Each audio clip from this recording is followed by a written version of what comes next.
কথিত আছে যে তিনি একজন অত্যাচারী জমিদার ছিলেন।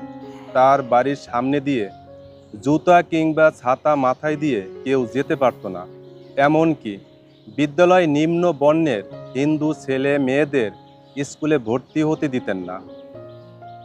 আসসালামু আলাইকুম প্রিয় দর্শক, আজ আমি এসেছি কিশোরগঞ্জ জেলার তাড়াইল উপজেলায় ধলা জমিদার বাড়ি।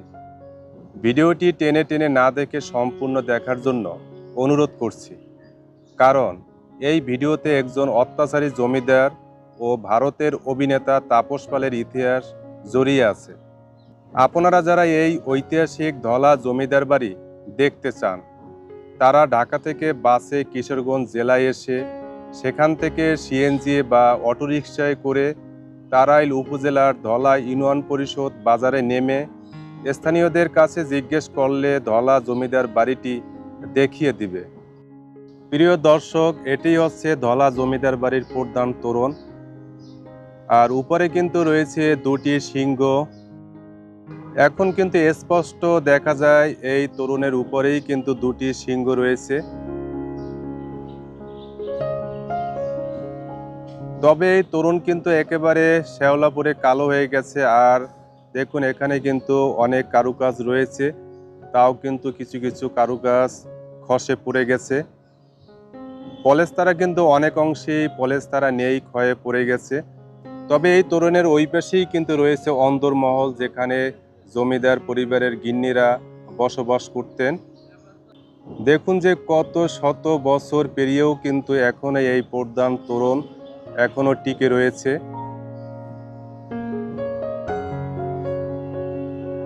এই তোরণ কতটা প্রশস্ত পাশে দেখুন। তবে বাস্তবে এসে না দেখলে কিন্তু বোঝার কোনো উপায় নেই যে এই রাজপ্রাসাদ কতটা বড় ছিল এবং বিশাল এরিয়া এই রাজপ্রাসাদ। এবং এই ধলা জমিদার কিন্তু একজন প্রতাপশালী জমিদার ছিলেন সেই সময়ের। এটি কিন্তু হচ্ছে ধলা জমিদার বাড়ির প্রশাসনিক কার্যালয়। আমি এই প্রশাসনিক কার্যালয়ের ভিতরে ঢুকে যতটুকু সম্ভব আপনাদেরকে দেখানোর চেষ্টা করব।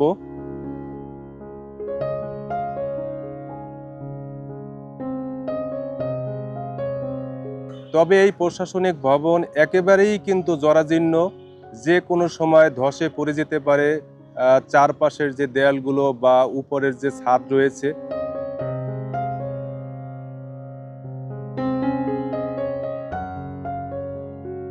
চারপাশে এভাবেই জানালা রয়েছে, অনেকগুলো জানালা আছে, দরজা আছে। পলেস্তারা কিন্তু একেবারেই নাই, হয়ে পড়ে গেছে। এখান থেকে কিন্তু ওই পাশে দেখা যায় একেবারে দেয়াল নেই, বড় বড় কিন্তু ছাদের টুকরো ভেঙ্গে ভেঙ্গে নিচে পড়ে গেছে। আর দেখুন যে মাঝখানে কিন্তু ছাদ একেবারেই ভাগ হয়ে গেছে আর ডেবে গেছে, দুই পাশ দিয়ে কিন্তু জেগে আছে। দেখুন যে এখানে কিন্তু একেবারে বড় একটা অংশ ভেঙে গেছে, আর উপরে দেখুন যে মাঝখান দিয়ে কিন্তু ভাগ হয়ে নিচে ডেবে গেছে। প্রিয় দর্শক, এই ধলা জমিদার বাড়ির ভবনগুলো দেখে আমি সত্যি আবেগ আপ্লুত হয়ে যাই। এক সময়ের প্রতাপশালী জমিদার বাড়ির কি অবস্থা। প্রিয় দর্শক, এটি হচ্ছে কিন্তু ধলা জমিদার বাড়ির আরেকটি ভবন। এখানে কিন্তু জমিদার বসবাস করতেন, এখানে তিনি থাকতেন। উপরে যে পাকুড়ে যে বট গাছ, তার কিন্তু শিকড় কিন্তু নিচের দিকে ঝুলে গেছে।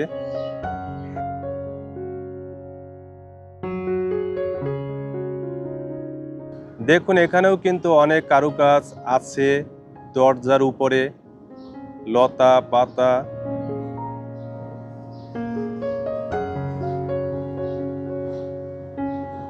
তবে আমি ভিতরে প্রবেশ করে যে কয়টি রুম আছে সেগুলো আপনাদেরকে দেখানোর চেষ্টা করব। দেখুন যে ময়লা আবর্জনা পড়ে আছে, ইটের টুকরা ছোট ছোট।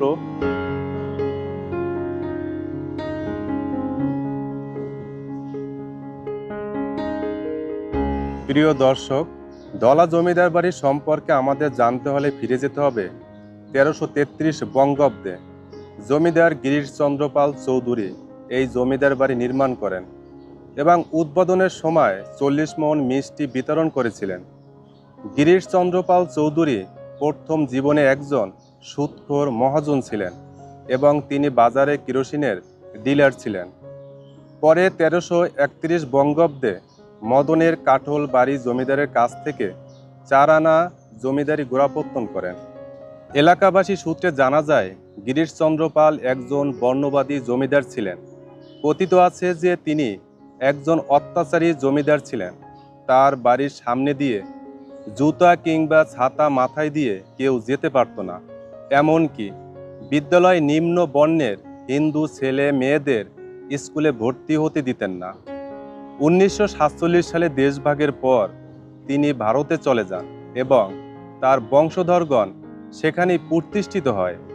আপনারা শুনলে অবাক হবেন, লোকমুখে শোনা যায় যে ভারতের বিখ্যাত অভিনেতা ও রাজনীতিবিদ তাপস পালের পূর্বপুরুষের আদি বাড়ি নাকি এই ধলা জমিদার বাড়ি। তিনি 2009 সালের ভারতীয় সাধারণ নির্বাচনে তৃণমূল কংগ্রেস থেকে টিকিট নিয়ে নির্বাচিত হয়ে কৃষ্ণনগর থেকে এমপি হন। এর আগে তিনি পশ্চিমবঙ্গ বিধানসভার বিধায়ক ছিলেন। প্রিয় দর্শক, আপনারা আসবেন, দেখে যাবেন, অনেক ভালো লাগবে এই ধলা জমিদার বাড়ি।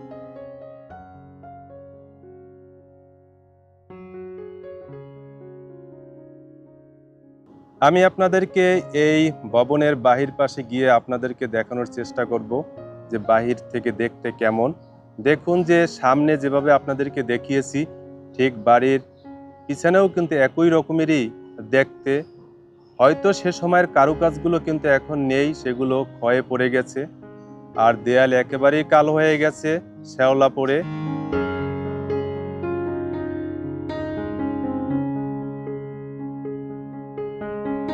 এই জমিদার বাড়িটি দেখলে কিন্তু সত্যিই আমার অনেক খারাপ লাগে, কারণ এক সময়ের প্রতাপশালী জমিদার, এক সময়ের কত অহংকার ছিল, এক সময় তার কত গৌরব ছিল। আজ কালের বিবর্তনে সেই গৌরব, সেই অহংকার সব কিন্তু মাটির সাথে মিশে গেছে। জমিদারি প্রথা যখন বিলুপ্ত হলো, তখনই ধলা জমিদার নিজেই বুঝতে পেরেছেন যে তার রাজত্ব শেষ, তার অহংকার শেষ, তার সব আভিজাত্য শেষ। আর সেই জমিদারি প্রথা বিলুপ্ত হয়ে যাওয়ার পরেই তিনি কিন্তু এই বাংলাদেশ ছেড়ে ভারতে পাড়ি জমান।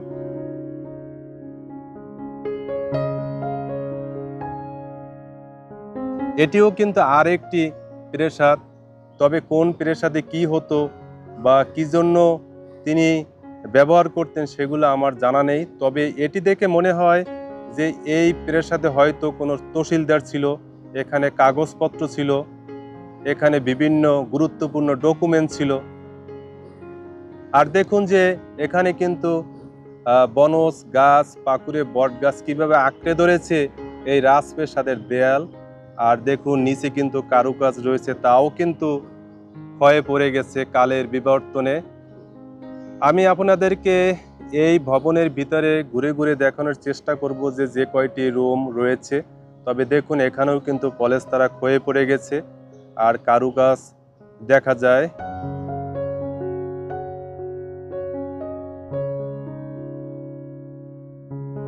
কতটা জীর্ণ শীর্ণ হয়ে পড়েছে এই রাজপ্রাসাদ। আর দেখুন যে কালো হয়ে গেছে সব জায়গায়, এখানে ময়লা আবর্জনা মাটি পুড়ে এক জায়গায় স্তূপে পরিণত হয়েছে। তবে এখানে আড্ডায় পরিণত হয়েছে নেশাখোরদের। এখানে নেশাখোররা এখানে এসে বিভিন্ন নেশা করে। আর দেখুন যে এখানে দরজা দেখা যায়, জানালা দেখা যায়। এক সময়ের প্রতাপশালী জমিদার বাড়ির কি অবস্থা! এটিকে যদি ভালোভাবে সংস্কার করা না হয় তাহলে এটি কিন্তু একেবারেই ধসে পড়ে যাবে।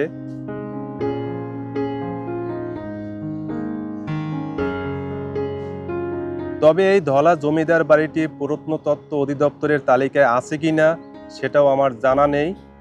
এখানে কিন্তু অনেকগুলো খিলান রয়েছে, আর এই প্রাসাদেরই এটি হচ্ছে বারান্দা। দেখুন যে কতগুলো খিলান, আর একেবারেই কিন্তু কালো হয়ে গেছে।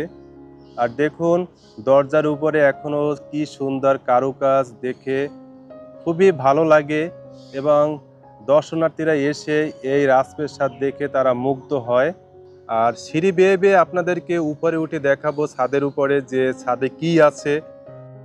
দেখুন এখানে কিন্তু দেয়াল ভেঙে গেছে, আর সিঁড়িটা কিন্তু একেবারেই ভাগ হয়ে গেছে, মেইন ভবন থেকে আলাদা হয়ে গেছে। দেখুন যে খুবই ঝুঁকিপূর্ণ। আমি কিন্তু ওঠার সময় ভয় পেয়েছিলাম যে আসলে উঠে কিনা আবার পড়ে যাই।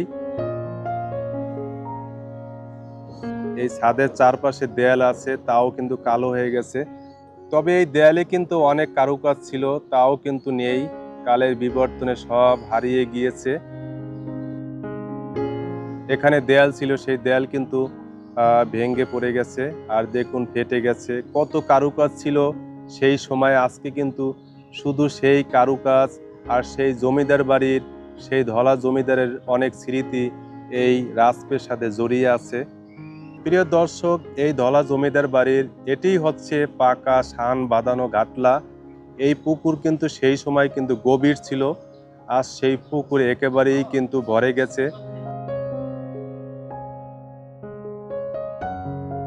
প্রিয় দর্শক, ধলা জমিদার বাড়ির ভ্রমণ যদি আপনাদের ভালো লেগে থাকে, লাইক, কমেন্ট, শেয়ার করবেন এবং আমার চ্যানেলটি সাবস্ক্রাইব করতে ভুলবেন না।